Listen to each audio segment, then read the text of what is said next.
send it to Cooperstown, whatever you want to say about it. Unbelievable performance, unbelievable season by Ohtani. Remember, there are only a tiny handful of players who've ever been in the 40-40 club.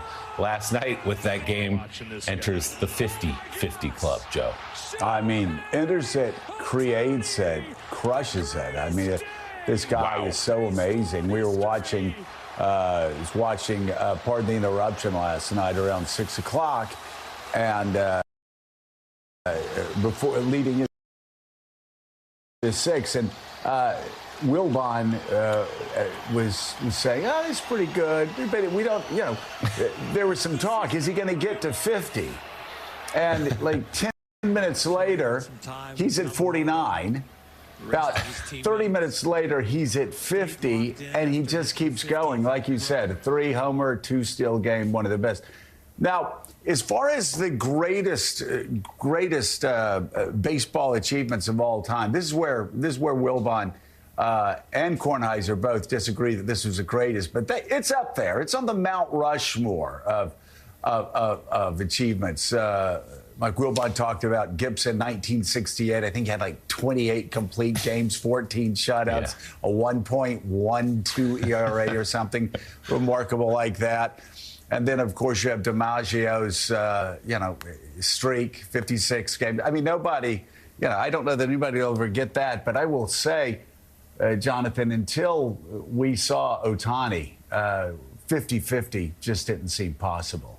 No, I mean, you got to put Ted Williams, 406 up there. Obviously, a lot of the Barry Bonds seasons. There's a lot to choose from, but this is incredible. And the most remarkable thing is, Shohei Ohtani, best hitter in the game. Also, let's remember, arguably one of the best pitchers in the game. And this year, because he was hurt and couldn't pitch, he said he spent the offseason trying to figure out how he could improve his game. And he really worked on his speed and his base stealing.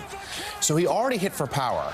Of course, he exceeded that this year with over 50 home runs. But he turned himself into the game's best base stealer, too. And to go 50-50 like this year, and he's going to add to it. Right now, 55-55 club, very much in range. Just an extraordinary achievement. And to do it last night, I mean, against a woeful Marlins team, you kind of wish more people were there in the crowd to have seen that game. But yeah, certainly in terms of single game performances, what he did last night, truly historic. And now, and this will also be, let's remember, this will be his first time in the playoffs. Ohtani will have that national stage, that October stage. I can't wait to see what he does. Well, I mean, it'll be so exciting for Ohtani, and everybody better look closely, because, of course, the Dodgers will win 110 games in a year and then get swept in the divisional series. Yeah, they'll lose to the Padres, the Toledo Amberjacks, I mean, or the Mud Hens, whomever. They figure out a way to lose. But yeah, Willie, it is very exciting. And, I got to say, I knew the guy was big, knew he was powerful, knew he was a great pitcher. But the thing that really snuck up on me this year is just the speed. I had no idea how fast the guy was. 50 steals, just unbelievable. 50, so now he's in the 51-51 club with 9 games to go. Not off the board that he goes 55-55, though he may sit when they clinch the division. So just an unbelievable performance. Morning Joe statistician Mike Barnacle shared a statistic that in their careers, there's only been one player in the last 100 years who's had a 6-hit game and also a 10 RBI game.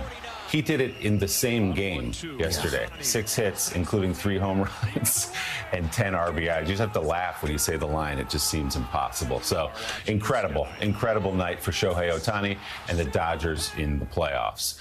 With Mika not here, you can see that we lead with baseball, but there is a lot more to talk about this morning. Joining us, the president of the National Action Network and host of MSNBC's Politics Nation, the Reverend Al Sharpton, MSNBC political analyst Elise Jordan. She's former aide to the George W. Bush White House and State Department, and U.S. national editor at the Financial Times, Ed Luce.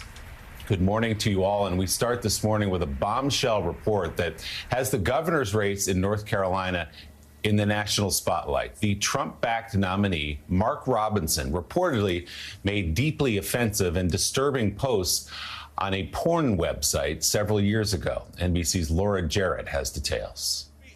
Republican candidate Mark Robinson vowing to stay in the race for governor in North Carolina, vehemently denying an explosive new report purporting to show dozens of his disturbing comments online. They want to focus on salacious tabloid lies.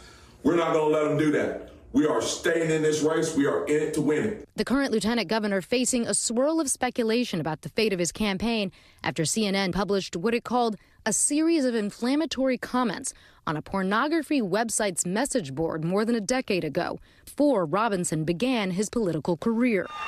NBC News has not verified the authenticity of the posts. CNN says include Robinson referring to himself as a black Nazi and expressing support for reinstating slavery. Writing, "Slavery is not bad. Some people need to be slaves. I wish they would bring it back. I would certainly buy a few." CNN also reporting Robinson, who publicly supports a 6-week ban on abortion with exceptions, wrote that he did not care if a celebrity got an abortion, writing, quote, "I don't care. I just want to see the sex tape." CNN says the comments were all made under the same username and that Robinson used it elsewhere on the internet, including product reviews on Amazon. But Robinson blasting it as tabloid trash. Let me reassure you, the things that you will see in that story, those are not the words of Mark Robinson. You know my words, you know my character, and you know that I have been completely transparent in this race and before. No stranger to polarizing comments, Robinson has come under scrutiny in the past for calling the Holocaust hogwash, which he later said was a poorly worded remark that wasn't anti-Semitic. Come November, I plan on being the first black governor of North Carolina. He's a social conservative who's been endorsed by former President Trump. This is Martin Luther King on steroids, okay? North Carolina, a battleground state in the presidential race, but a tough one for Democrats, who haven't won it since 2008.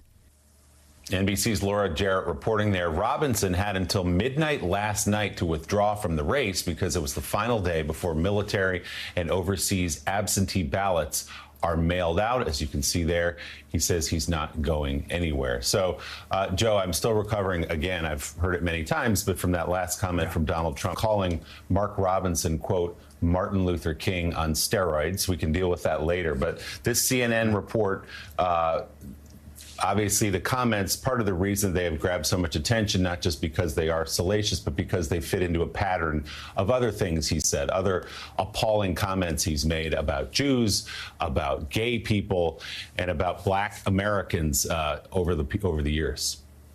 Yeah, and Jonathan Lemire, this is a situation, even before this latest CNN report, this was a state that actually was more in play for the Harris campaign than ever before, not only because of him, but because of other extremists that were running in the Republican Party across North Carolina. This, though, to paraphrase Donald Trump, this puts it all on steroids. Yesterday, after this story broke, I received a slew of panic texts from political operatives, but not from Republicans, from Democrats who were fearful that Robinson was going to drop out and would therefore hurt their chances in that state. But now Robinson's staying put, and Democrats giddy because they feel like, first of all, Robinson already polling poorly in the race for the governorship there, so they like their chances. But now with him on the ticket, this can only help Vice President Harris in this new battleground state. She's already polling pretty well there, up a point or two within the margin of error, but feels like they have momentum. In fact, some Harris aides tell me just in the last day or two, before this story broke, that they actually feel better about North Carolina right now than they do Georgia. And Reverend Sharpton, I mean, we are used to the Trump era of Republicans refusing to apologize, refusing to acknowledge wrongdoing, just no shame, full steam ahead, a tone set by their standard bearer, Donald Trump. This is still pretty breathtaking, some of the stuff that was unveiled in this reporting, and yet they're sticking to the same playbook. You have to think this is going to cost them at the ballot box. It must cost them at the ballot box. I've been in North Carolina twice in the last few weeks preaching for Sir Walter Mack in Winston-Salem and speaking at the AME Zion National Conference. And everywhere I went, people were saying, have you heard what this Mark Robinson, who's also a minister, has been saying? talking about the Holocaust was hogwash, saying blacks should be paying reparations for whites taking care of us during slavery and things like that. So when I read and heard what he said, what was brought to light yesterday, I wasn't shocked. What is surprising to me is how the media is not asking Donald Trump, explain to us how he's Martin Luther King #2 with all these quotes. I mean, can you imagine if Kamala Harris had said that? They would be all over her. And why aren't you doing sit-down interviews explaining how you could even compare this man to Martin Luther King? No one's asking Donald Trump, who to me is the bigger question here in North Carolina nationwide, while he has this guy who's clearly off the rails, who's clearly to the right of the right, as not only his candidate, but one he equated with Dr. Martin Luther King Jr.